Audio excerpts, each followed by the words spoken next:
Welcome to a Perth, US Asia Center online public event on how can Australia and India manage strained trade relations with China. We are delighted this afternoon to have two speakers, Dr. Priya Chacko, a senior lecturer in international politics at the Department of Politics and International Studies at the University of Adelaide, who is currently a visiting academic fellow at the Australia-India Institute at the University of Melbourne. And from our perspective, more importantly, this year, Priya has kindly agreed to serve as an Indo-Pacific Fellow for the Perth US Asia Center. In her role, Priya has kindly authored one of the first Perth US Asia Center Indo-Pacific analysis briefs for 2020, entitled India's Economic Dependence on China and Indo-Pacific Integration. That brief has been sent to all of you with the invitation, and we hope you've had a chance to read it. We'll also be hearing from Dr. Jeffrey Wilson, Research Director at the Perth US Asia Center. Jeff needs no introduction to this group. He's spent, I think, most of the last month on TV or the radio in response to the ongoing trade disputes between Australia and China, and plays a very important role for us here at the Perth US Asia Center, not only in leadership, strategic direction, and developing our research program across our publications, policy, and dialogue activities. Now, before we go to our speakers, let me acknowledge that one of the advantages of the COVID-19 era is that rather than just doing an event in Perth, that we've now got over 90 people registered for this event, and they're registered from 10 different countries. And so it's nice to have a broader reach of those of you interested not only in our speakers, but in the topic today. Let me acknowledge that in the audience today, we have Professor Akiko Fukushima from Aoyama Gakuin University in Japan, one of the close funders of the center, members of parliament, including Julian Hill, member for Bruce, the U.S. Consul General here in Perth, David Gaynor, and a very strong contingent dialing in from India, obviously given the topic. Without further ado, I'd like to turn the time over to Priya to give us a short summation of her Indo-Pacific policy brief that she wrote and to kick off the conversation. So Priya, thank you, and over to you. Thank you, and hi everyone. So in my analysis brief, I looked at an issue that I don't think gets enough attention. Usually when we discuss India-China relations, the focus is on the border conflict or the China-Pakistan alliance or the Quad. What I think needs much more attention is the growing trade and investment relationship between China and India. And that's because the relationship is really lopsided. It's mostly China investing in and exporting to India, and it's mostly Chinese investments in India. Chinese investments, although they're quite small, are in really critical and growing sectors of the Indian economy. Now, there's a number of areas where India is quite dependent on Chinese exports and investment, but the two that I focus on in the brief are pharmaceuticals and telecommunications. So with pharmaceuticals, this is considered one of India's major export success stories. India is the largest global supplier of generic drugs, and it supplies 50% of the world's vaccines. But this export success has come at the price of becoming heavily dependent on China for active pharmaceutical ingredients, or APIs. So these are the bulk chemicals that are used in drug production. So Chinese companies produce APIs more cheaply than Indian companies. So when the economy was liberalised in the 1990s, Indian drug manufacturers opted for Chinese APIs, and as a result, API manufacturing in India declined. The Indian government's recognised this dependence as a problem for some years now. In 2017, it introduced a policy of trying to encourage API manufacturing, and it recently promised a big investment in the sector. But it really remains to be seen how successful this push is going to be. Historically, Indian governments haven't been very successful in getting the Indian private sector to do what it wants. It isn't Japan or South Korea or China in that respect. It's never been a particularly effective developmental state. And rebuilding the API industry really needs sustained financial commitment for building infrastructure and providing incentives. And the current government hasn't shown great capacity to do this in any area. The other issue that I look at in the brief is technology and telecommunications. China's presence in India's telecommunications sector takes several different forms. So Indian phone manufacturers are dependent on Chinese components. Chinese products dominate the smartphone market. Huawei is a major provider of telecommunications infrastructure, and Chinese tech companies are major investors in Indian tech startups, particularly in financial technology and e-commerce. So all of this raises issues of data security and the security of critical infrastructure. But there really hasn't been a very coherent response to dealing with the dependency on China in these areas. And to the contrary, there's been some real policy failures in the last few years. So, for instance, the current government had plans to make India a major mobile technology manufacturer and exporter under the Make in India scheme. Instead, since 2016, it's Chinese phone manufacturers that have thrived, and they now dominate the Indian market. And there's good evidence that this is another negative outcome of the Modi government's demonetisation policy. So demonetisation, people will remember, withdrew high-value banknotes from circulation. This increased demand for smartphones for digital transactions, but it benefited Chinese mobile companies, which had just begun to increase their investments in India. So it was very good timing for them, and it was poor planning from the government.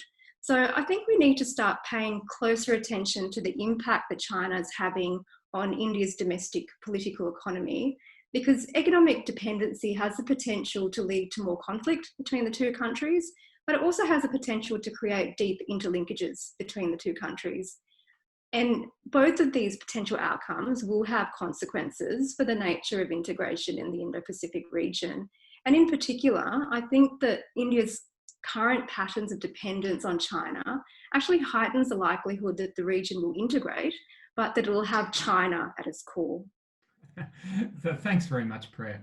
I wanted to talk a little bit about Australia's experience in this similar context, because India and Australia are actually a really good natural experiment for comparison here, because they're facing similar challenges regarding economic dependence in China. And what I'll just do briefly is outline some of the key similarities and differences to leaven the discussion that we'll have after this.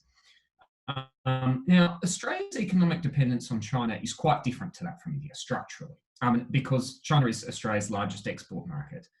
Last year, China purchased 150 billion Australian dollars of merchandise from Australia, and that was just over a third of Australia's exports.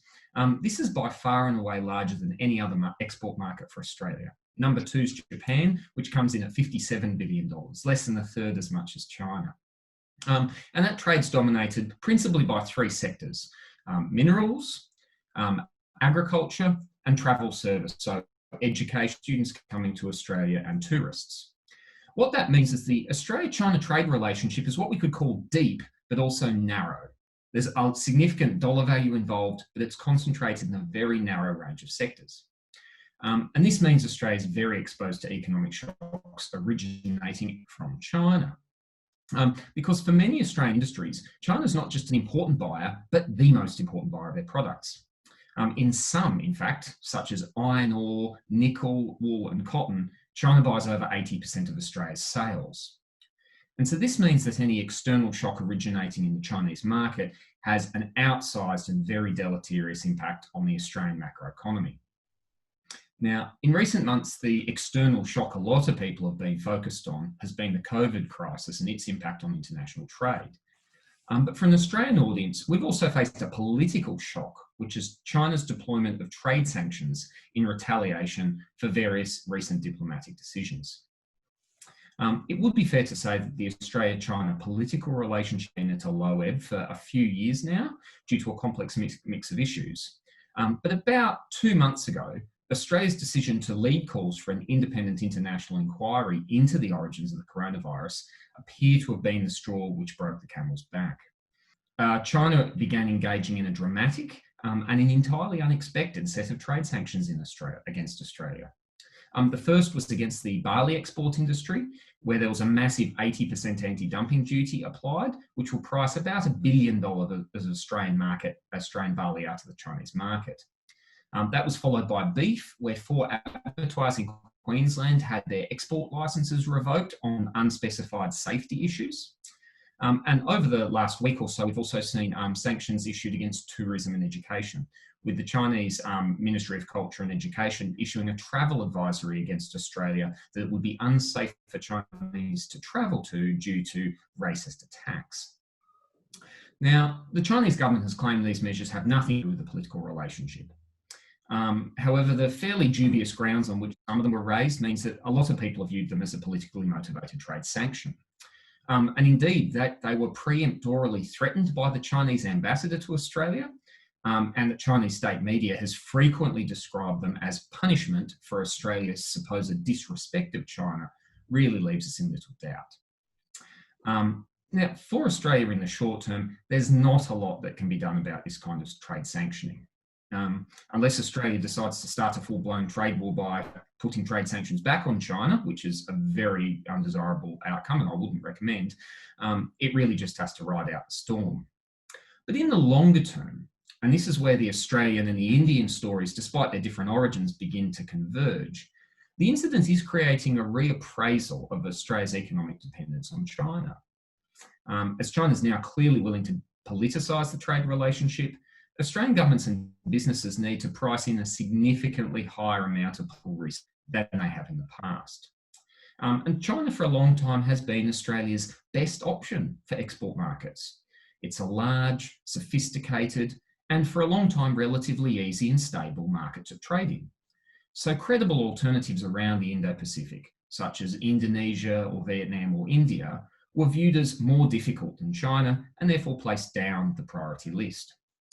But because of what we've seen in the last 2 months, this is starting to change, and the imperative to diversify and reduce risk exposure to the Chinese economy has been starkly revealed. Some examples are the free trade agreement called IHEPA with Indonesia, which takes effect on the 5th of July. Australia and India, following the Morrison-Modi summit last week, have actually relaunched talks for their bilateral trade agreement called ISCISA, and we've also seen an uptick in commercial diplomacy with Vietnam. Now, these efforts will take time to bear fruit, and neither Australia nor India could ever realistically decouple from China economically. But with China now willing to sanction Australia so freely, and some of the risks that Priya has pointed out for India in a different but similar structure, these dependencies have become too great to ignore. And so what I'd expect to see is a much greater degree of effort to create diversity in both Australia and India's relationships, in trade relationships in the region in the coming months and years. Thanks. Well, thank you, Jeff, for that excellent explanation, and Priya for the wonderful paper. I really appreciate making connections or connectivity that I hadn't seen. So I think over the last 4 years, I've heard 30 different presentations on the demonetization in India, and never once have I connected that to the uptake of Chinese mobile phones. And yet, as you lay it out, it's extremely obvious. It's one of those unintended consequences I don't think we often understand enough. Well, we've got a number of people online, but by the principle of kind of first in, best dressed, I guess that's the way we say it. I'm going to address some of the questions that were sent in during the registration process first, and I'd love to get to all of them, but we've kind of picked some of them that kind of flow with the two presentations that I think would be helpful. And the first question, Priya, is for you, and it comes from someone who I believe is there in Melbourne with you today. Thomas Day with Asia Link Business asked a two-part question. The first is, how is India managing negative public sentiment towards China? And then related to that, how China capable is the Indian leadership in dealing with these difficult choices that you laid out so well in your paper? So with the handling negative public opinion, it's quite striking that the recent sort of border skirmishes that have been going on in Ladakh have been really downplayed by the government this time. So I think what the government is trying to do at the moment is just not talk about the tensions too much. I mean, if you look at the statements that are being put out and the messaging that's being put out by the government, it's just to not make a very big deal out of it. And India at the moment has a media that's quite compliant and does what the government, in general, does what the government wants these days. So I think that the government is trying to handle negative opinion just by not saying too much, making very bland statements. The second part of the question was about how capable the Indian leadership was. Look, there is a small foreign policy bureaucracy in India. It's understaffed. There are some very good diplomats who have China skills and are very highly educated about China, but it's very small. So, and the study of China in India is really underdeveloped. There's a really small clique of scholars who study Chinese politics and economics. I would say it's even less developed than, scholars in Australia complain that China studies doesn't get a lot of funding. There's not enough China expertise capability in Australia. India is so far behind that. I mean, I'd say it's about 10 years behind sort of expertise that Australia has. So all of that, I think, reduces the capacity of the Indian leadership to really understand what's going on in China and compromises their ability to deal with more assertive China that we're starting to see emerge. Well, we actually have a very different narrative at the Perth US Asia Center, and that is that Australia has plenty of expertise on China and not nearly enough on India. So in that regard, Priya, thank you again for being an Indo-Pacific fellow for us. It's extremely helpful. Another question comes from Alicia Molan, and this probably both of you can address. Alicia is with the Australian High Commission in Delhi, and she asked, what does this mean for Australia-India trade, in the Australia-India trade relationship? Will India in turn embrace protectionism? So we'll start with you, Priya, then maybe go to Jeff on that one as well. So I'll let Jeff answer the question about India-Australia trade. But in terms of strategic protectionism, it's an interesting concept. And I think what Alicia means by that is the use of economic protectionism for security purposes. And we are starting to see that emerge. So just recently, India changed its foreign direct investment rules to make it more difficult for Chinese companies to invest in India. So previously, investment from China could go down either the government route or the open route. Now, all Chinese investment has to go down the government route, so there's an additional layer of bureaucracy that will inevitably slow down Chinese investments. And that clearly is a response to a fear that China is going to buy up, weak industries in India as a result of the COVID crisis. Another example of perhaps emerging strategic protectionism is API manufacturing. So at the moment, the government is trying to incentivize drug manufacturers to produce bulk chemicals. But, in the future, if companies don't start using Indian, maybe more expensive Indian drugs, chemicals, they might resort to placing tariffs on Chinese APIs, turn it into a real import substitution policy. But of course, this concept of strategic protectionism is really problematic because it assumes that economics and security can be separated, which is not the case at all. You need a strong economy to provide all sorts of security for a country: military security, human security, being able to pay for education and healthcare and so on. So there's question marks, I think, over how wise it is to be engaging in this type of strategic protectionism, given that it will have an impact on really key growing areas in the Indian economy. It's Chinese companies that are investing in really high risk tech sectors, for instance, tech startups. It's China as a major investor in some of the unicorn investments in the tech sector. China's about 50% of Chinese investments are in greenfield investments, which generate jobs, which India desperately needs. So there's real question marks over whether this is actually the right path to go down, even though protectionism is not necessarily a bad thing. All countries have developed by protecting infant industries and getting them competitive and then opening them up to competition. But this sort of thing is perhaps not the wisest path. So, Jeff, some clear parallels with Australia there. Just to pick up the part of the question on Australia-India trade specifically. Now, what's happened with China certainly has lit a fire under these diversification efforts for Australia to build. If China's has been repriced, then we need to think about putting a bit more effort into some of the other ones. And India is definitely top of the list. You see that reflected in the Modi-Morrison summit of about a week ago, where the government's announced, amongst a number of things, there are a few MOUs, but one of them was that we would restart talks for the bilateral free trade agreement.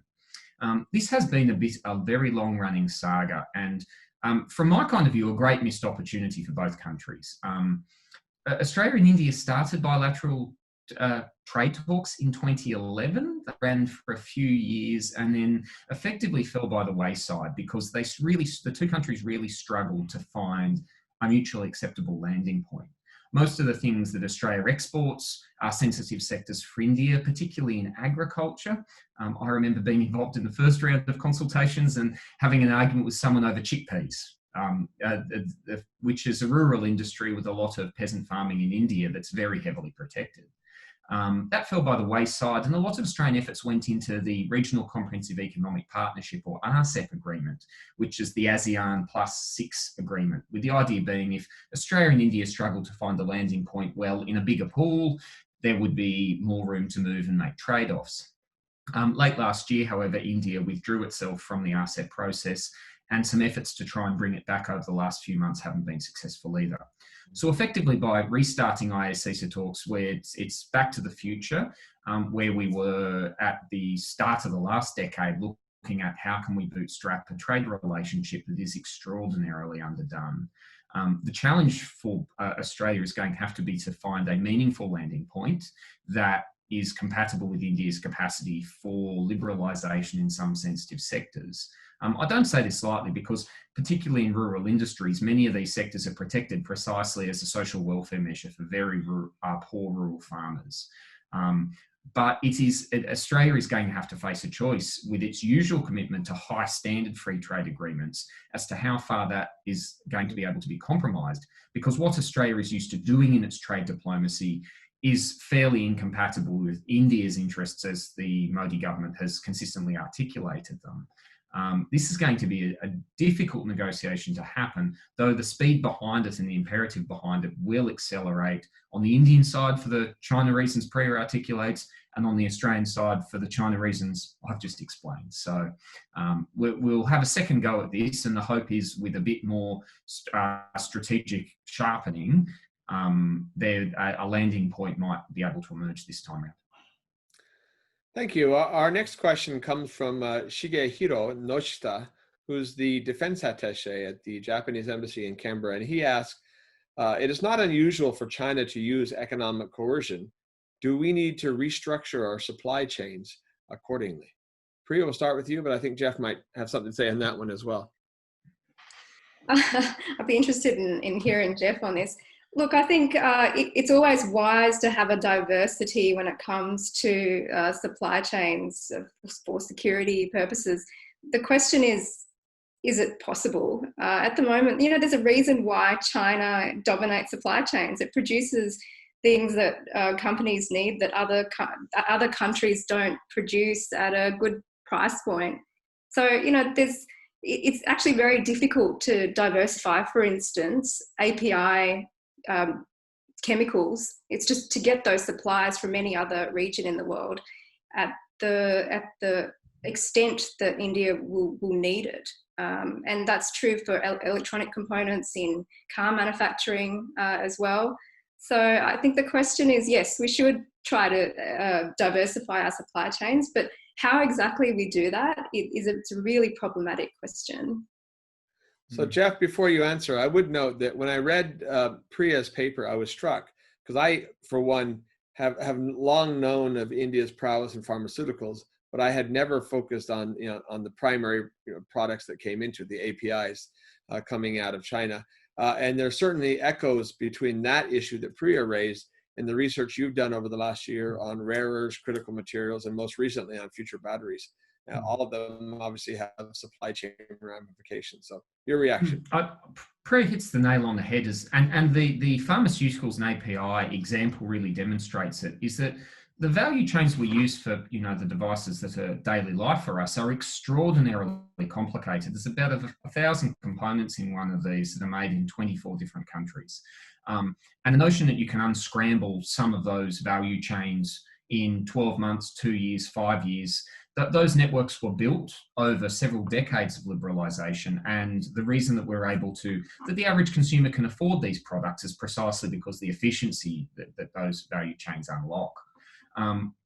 So I would say that the notion of decoupling from China, which you might hear some American commentators talking about more recently, it could be done, but it would be economically destructive to anyone who tried to, and for China. The costs outside wartime would be unbearable. And particularly in the context of coronavirus, where 6% growth has been basically wiped off every country around the world as a result of this, the imperative to add all that additional cost is going to be beyond what most economies could bear. What we might see, however, is countries looking at where some of the most critical issues are. We've seen some things around critical minerals, things like rare earths, cobalt, lithium, that are very important that China has monopolies in, with various governments trying to say, well, we can't reset all our value chains, but the ones for commodity goods are one thing, but ones for critical minerals that go into high-tech science applications and into defence industries are another example entirely. And the fact that the Morrison-Modi Summit had a critical minerals cooperation MOU, which Australia interestingly now has with Japan, the United States and India, that looks very much like a quad arrangement as of last week, is one example for this. So what I think we're definitely seeing, the efforts have already started, is governments looking out and saying we have this many liabilities, but these are the ones that are most pressing and most significant, and putting resources into alternate arrangements just in those ones. But I would agree, the notion of a wholesale decoupling from anyone is economic suicide at a time that we really, the world's looking in the other direction. Thank you. Priya, there's a related question that comes from Rick Stern, who's a member of the UWA convocation. Hi, Rick. He asks, are there other trading partners to replace China for India? So we can talk about diversification, we can talk about supply chains, et cetera, but for India, are there alternatives to China? Well, I think one of the reasons why India's chosen to try to, for instance, going back to the pharmaceutical example, try to restart a domestic API industry instead of looking for alternative sources is because there is no real alternative sources. Yes, there are some European countries that manufacture APIs, but not at the price and to the extent that India needs, which is why it's trying to, restart a domestic supply chain. In terms of other areas of the economy which are reliant on China, it's things like components for car manufacturing. Again, it's China that does this well. There's really no other country that can substitute for China in that supply chain.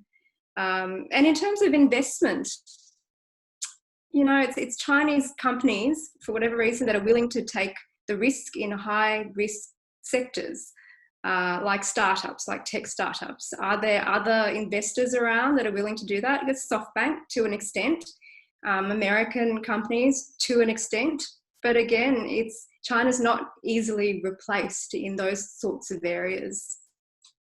Well, thank you. That's quite clear. Jeff, the question for you comes from someone who's online with us right now, retired Vice Admiral Shekhar Sinha. And Vice Admiral, thank you for watching. Unfortunately, we don't have the functionality in this current format to kind of have live questions and answers from the audience. But if I could convey your question to Jeff, the Vice Admiral asked, how does Australia intend to handle its trade surplus with China? Clearly, that's one of the few countries in the world that does have a trade surplus with China, and that puts us in a unique position given all the discussions you've had in the last month. So, Jeff? It's an interesting question, and one of Australia's other advantages is we're one of only two major countries in the world that has a trade deficit with the United States, which is ourselves and Singapore, which is why Australia and Singapore have yet to invoke Donald Trump's ire in his multiple trade wars. Look, the trade surplus has not been a major concern for Australia. It has some balance of payments effects which push up the currency. It was a major issue a bit over 5 or 6 years ago, when during the big mining boom, when iron ore prices rose from $30 a tonne to $150 a tonne over the space of about 5 years, Australia ran a massive trade surplus that greatly appreciated the Australian currency over parity with the US dollar, and that caused some economic problems. But the Australian trade surplus generally hasn't been high enough at the moment to do that, and with the Australian dollar at like 72 cents, that's pretty comfortable and where it should be. The issue with Australia's trade with China is that in a number of sectors, particularly iron ore, the dependence goes both ways. China's heavy industrialization depends on the steel industry. Steel goes into cars, it goes into construction, it goes into all kinds of equipment and machinery.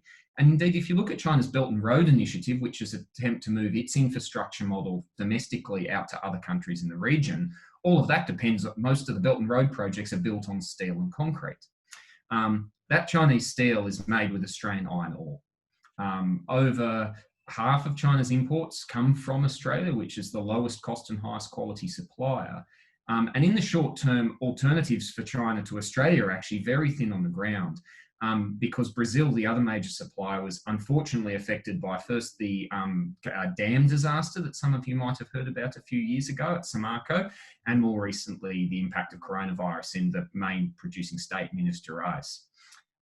As a result of that, China's own industrialisation efforts, and indeed the Belt and Road, is built on Australian minerals. Now, this is not something that Australia conventionally uses its trade diplomacy to do. We'll sell our products to anyone who's willing to pay the market rate. But it does mean that there will be some level of restraint in terms of an Australia-China trade war, because if any of it moved out of kind of, fairly cherry on top industries like barley or beef or tourists, and moved into one of those strategic industries like coal, iron ore, or natural gas, that would be mutually assured economic destruction for both parties. So that does act as a bit of a backstop to a further acceleration of this beyond what we've seen in some relatively minor sectors. Well, thanks.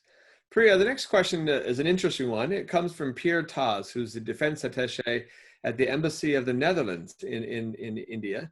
He asked, do you foresee a combined Australia-India approach towards China, or are our two relationships so different, or too different to enable such a combined approach? Well, yeah, I think the fact that Australia has such a big trade surplus with China and India has such a big trade deficit, that's a big difference. It is a very different economic relationship, but we are starting to see the emergence of some sort of cooperation, as with the rare earths agreement. So look, I don't think we can formulate a joint approach to handling all of the problems we face with China together. But there are certain areas that can be worked on to perhaps try to lessen dependencies in particular areas. Jeff, one of our listeners right now, our colleague and friend here at UWA, Professor Mark Beeson, perhaps taking an opportunity to give you the nudge, asks whether or not we should have a national industrial policy here in Australia, and if so, what it should look like. Yeah, figured he'd just give you a nice easy question in the middle of this conversation. Yeah, sure. Thank you, Professor Beeson. Look, I think we're starting to actually see the emergence of that. And if you look at some of these, they seem very narrow in particular sectors.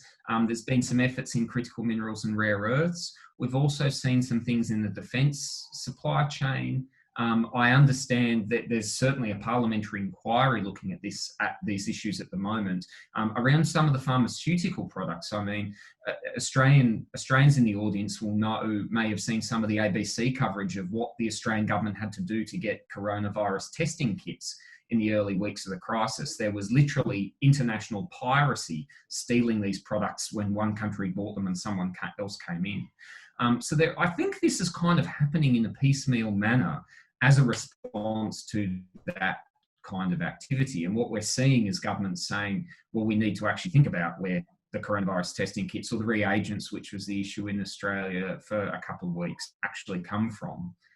Whether that consolidates into a national industrial policy framework of the type we had here in the 1980s with the economic opening, like the Button Plan for the automotive industry, that remains to be seen. But I think we'll certainly see industrial policy interventions in those sectors that are considered especially at risk is going to become more frequent. It will become more frequent in India. It's become, Japan has announced policies to bring home certain, not everything, but bring home certain very strategic industries over the last fortnight alone. So I think the return of industrial policy is definitely already happening. Whether that's taken the national framework or it's piecemeal and reactive is a question for politics. I think, unless I missed something earlier, that we have now just set a new annual Zoom record, and that we're 36 minutes into this conversation before Jeff just mentioned coronavirus. I don't know that any other Zoom conversation has gone that long for the last 4 months without mentioning it. But I think that's an obvious question. This conversation we've had thus far could have taken place pre-COVID-19. So what impact is the pandemic likely to have on that fundamental dynamic? Is it going to worsen India's relative dependence on China? It seems to be certain to obviously damage both the Australian economy, the Chinese economy, the Indian economy in turn. But do you have a sense for what broader influence it's going to have on the topic we're discussing today? I think I did actually mention COVID, because one of the reasons bad hearing, I'm afraid. one of the reasons why India's introduced the new foreign investment rules is because of the COVID crisis, and because the Indian economy, right, is in danger of producing very vulnerable industries, which they're afraid, like other countries like Australia and Germany, they're afraid that Chinese companies are going to come and sweep them up. So this is having an impact already. And with the pharmaceuticals issue as well, it was India put curbs on hydrochloroquine. And it was really concerned about getting APIs from China, because the worst affected parts of China were the ones that produce APIs. So that has helped to actually spur the government into trying to develop a domestic API industry. It is already helping move countries into that sort of strategic protectionism mode. I've never been one to let facts get in the way of a good segue. So you're right. You did mention it before. But Jeff, any thoughts from your side in terms of the particular or unique impacts of COVID-19 on this dynamic?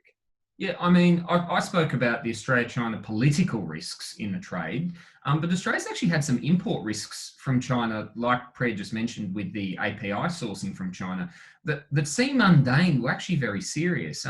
Here in Western Australia, it turns out that most residential buildings, apartment buildings are constructed, the windows, frames and glass all comes from China. And they're all actually manufactured in a particular city that was subject to very, very strict lockdowns. And so just before we'd had our lockdowns, but as China was running about 2 months ahead on those issues, there was actually a shortage of windows for construction sites in Perth, which, if you've ever watched one of those home renovation shows like Grand Designs, you know, until the windows go in, no other work can carry on. And there were several building sites that actually had to be put on a care and maintenance footing simply because they couldn't get windows to put in and carry on the job. On one occasion, I heard some site actually ended up buying some secondhand Spanish windows and had them air freighted from Spain so construction could carry on.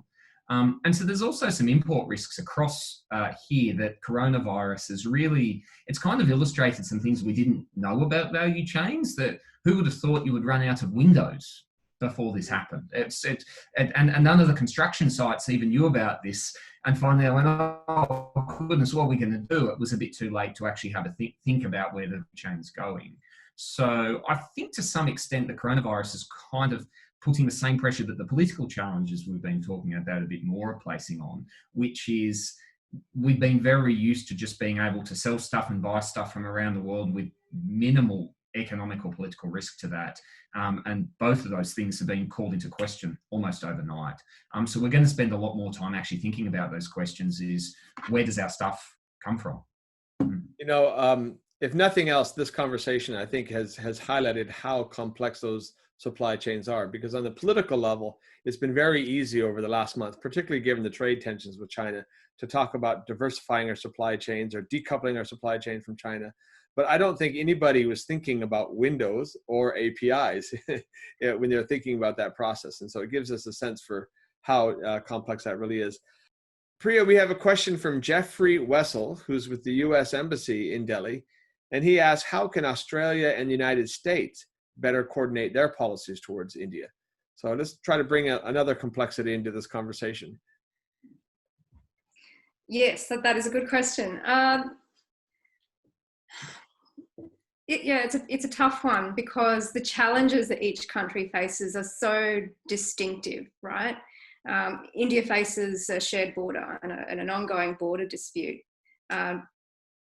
Australia and the United States have a very distinctive trade dependence on China. So it's difficult to coordinate those the policies. But again, look, there are certain areas in which policies can be coordinated, and the rare earths critical minerals issue is one example of this, where there may be some ways to generate alternative supply chains in very specific areas. So it may be possible to coordinate new industrial policies that rely on the building up of national industries and countries diversifying their supply chains in concert.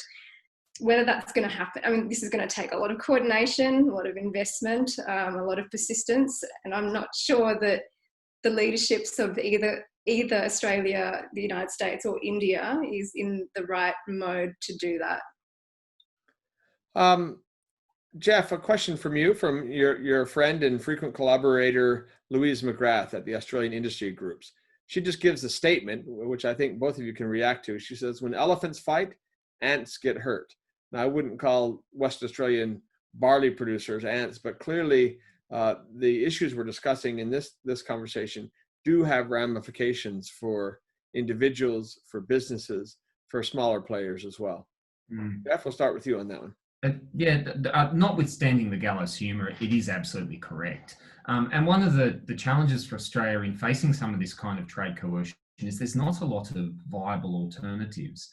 Australia does reserve the right to lodge a World Trade Organization dispute over some of the Chinese measures. Certainly, if we look at the barley case, it would be almost certain that Australia would win. However, those cases take 2 to 5 years to go through the process. It's not going to provide any kind of relief for barley farmers, particularly here in Western Australia, which is where most of it comes from, where farmers have been badly drought affected for 4 or 5 years now. For those of you here know, we've actually had the best winter break rain for crop farmers in Western Australia we have in almost a decade come. And just as farmers had actually planted the barley just a few weeks before this happened, so now there's going to be 5 million tonnes of barley they're going to have to find something else to do with. The WTO is not going to solve that problem. That's going to be a problem in September. And the big broader challenge for Australia here is there's not a lot of defensive measures that you can use against some of these things. We've become used in Australia over a generation, as long as I've been alive, certainly, that your trade relationships and your political relationships were kind of on a separate track. And if there was some issue with a different country, you couldn't do a new agreement or something, but the things that you already had there would just go on sensibly because it was business. What the last 2 months have told us is that's no longer the case. And I think certainly for Australians, we're going to have to learn and realise that political risks that we've never seen before, you have to go and find grandparents. I think of my doctoral supervisor, Stuart Harris, who was a trade official in the Department of Trade in 1957. You know, we need to go to people like that to actually say, what does the trade system that we're facing look like? And that's going to be a real challenge for Australia because we haven't had to deal with that for a very long time. It's a learning process for the country. It's happened very quickly. But the real agenda for us on trade is to how to manage political risk, serious political risk for the first time in a long time. Thank you. Appreciate it. Priya, just because we've already given you China and the United States to deal with, we thought we'd downscale just a slight amount and bring in ASEAN as well. Noel Wood, who's on the line right now, is asking what part ASEAN might be able to play in stabilizing those trading relations across the Indo-Pacific. Is that a different approach or a different model? Is that relevant today? ASEAN. I'm not sure that ASEAN is coordinated enough to actually be relied on for the diversification of trading relationships. Possibly countries within ASEAN could provide alternative sources for some of the things that India is becoming dependent on China for, but it's actually difficult to see what areas those would be. I'm not sure that ASEAN, at the moment at least, has a huge role to play, unfortunately. From my own observation, conversations like this bring out things you don't necessarily anticipate. In 2011, after the horrific triple disaster at Fukushima in Japan, the earthquake, the tsunami, and the nuclear disaster, there was a lot of discussion about supply chains in advanced manufacturing, particularly focused on Japan. And yet, the real impact on supply chains that year came not because of the nuclear disaster in Japan, but because of flooding in Thailand that really affected that. The interesting thing is today in this discussion with India, we might very much be focused on COVID-19, but the Chinese response to proposals such as Australia's to do an independent review of the origin of the COVID-19 and their willingness to politicize and use, punitary trade measures against a country like Australia seems to have, at least in the short run, also and potentially have been more impactful in terms of what the country think. And I'm raising this here because I don't have a sense for it, but I've seen over the last 2 months quite a few articles about individual countries deciding to set up manufacturing opportunities within India, specifically as a hedging, or diversification behavior. So that's part of this that we haven't discussed yet. Is there not a scenario where, whether it's because of COVID itself or because of Chinese behavior on the international trading environment, where companies and countries decide they need to diversify, and the only country that's got the scale, the manpower, the size to do it is India? Is there a way that India might, in the long run, be a beneficiary of that, or is that just hopeful thinking? I think there are quite a few countries that are being looked at for sources of diversification. This is the problem. India is a potentially big manufacturing power, but it doesn't have the human capital or the infrastructure to be able to compete with even countries like Bangladesh. I mean, Bangladesh does a lot better in terms of clothing exports than India. So yes, there's potential there, but there's a whole number of countries apart from China that can now do this sort of manufacturing work. There's Vietnam, there's Bangladesh, Sri Lanka. Until India actually has the infrastructure and the human capital in place to compete with China, it's not going to play that role, I don't think. Okay. Jeff, any reactions on that last point there? I think what we have seen is that there has been a country that's benefited from that. It's actually been Vietnam. And this had been happening very gradually and quietly over the last couple of years. A number of Japanese companies had changed the nature of their supply chains, sometimes via investments or sometimes just by offering supply contracts to different subcontractors, moving towards Vietnam. And there's certainly a lot of evidence in the last few months in the electronics sector. This has really sped ahead. One of the reasons that Vietnam has benefited from that is it's kind of got a lot of the things that make China attractive, except it's not China. It's geographically very close to southern China, and Southeast Asia, where a lot of those value chains intersect. Very stable political relationship, relatively good ease of doing business measures for a country of its income level, and it's also a vociferous trade liberalizer. Vietnam's in the WTO, the Trans-Pacific Partnership. We see in ASEAN, Vietnam, one of the bloc's poorer countries, is actually generally the one that leans ahead on a lot of trade issues. And so a lot of companies look at that versus India, where Indian trade diplomacy has a history of trying to combat what they see as inequities that are imposed by Western countries in the World Trade Organization. And they certainly have a point. But to a lot of investors, that just looks like protectionism.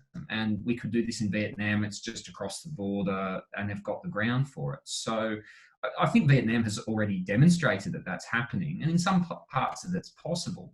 The question is, for an India question, and this is a different take on Priya's argument, but the same argument, is India going to be able to have the policy settings to put itself into that game? And certainly if you look at policies around its trade outlook, at the moment it doesn't.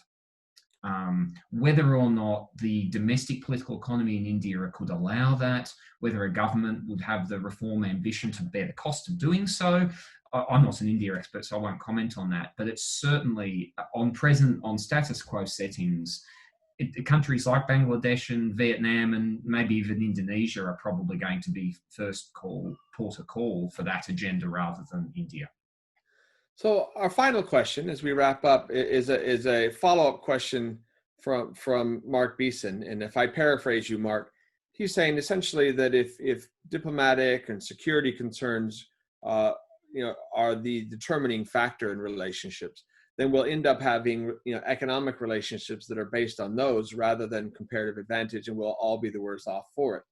The flip side of that, of course, could be that, Priya just laid out in a normal world some of the fundamental disadvantages that India has, and that it may not have the workforce, it may not have the infrastructure, the things that you would normally assume were necessarily in a world where comparative advantage and market conditions can determine everything.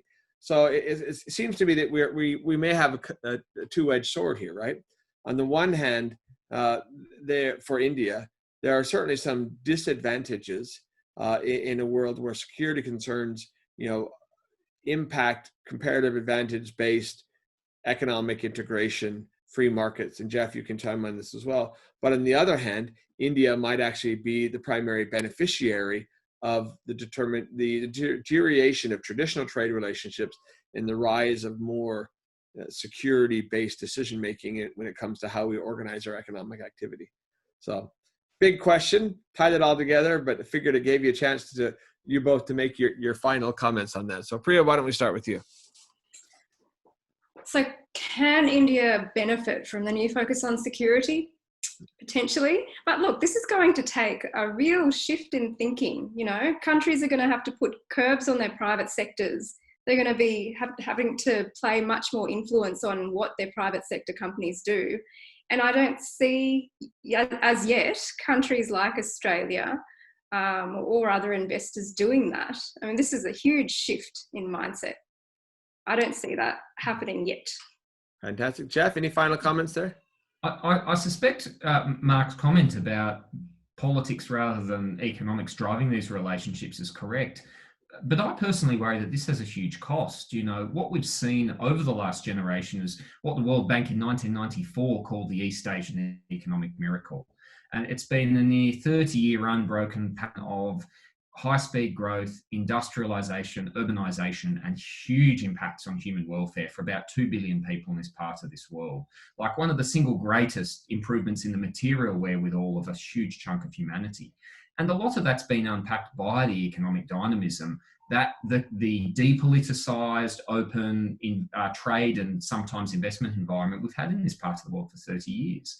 So I guess the thing that worries me is I think Mark's right, but that's a problem for business, but it's also a problem if you care about development as well in this part of the world, that if we're willing to sacrifice a lot of those economic trends in the name of security, there's someone has to pay for that. And I can almost guarantee you it's going to be the poor. Well, on that cheerful note, this has been a fascinating conversation. I apologize to the many questioners whose questions we weren't able to get to. We do appreciate your active engagement and involvement in this forum, and we hope you found this beneficial. I, for one, love events like this where you come in with one assumption, which is kind of a relatively broad narrative about what we think will be India's role in this context. And through Priya's research and Jeff's wonderful explanations, you begin to understand exactly how complex that is. And so from my book, any event you attend where you come away less sure than you went into it is a successful meeting, because it means you've actually learned something. And we certainly have today from you, Priya, thank you. And from you, Jeff, thank you all. If you haven't read Priya's paper, it's available on our website. Please just Google the Perth US Asia Center. And we look forward to having you join us for future such conversations virtually until we can reconvene once again in person. Thank you.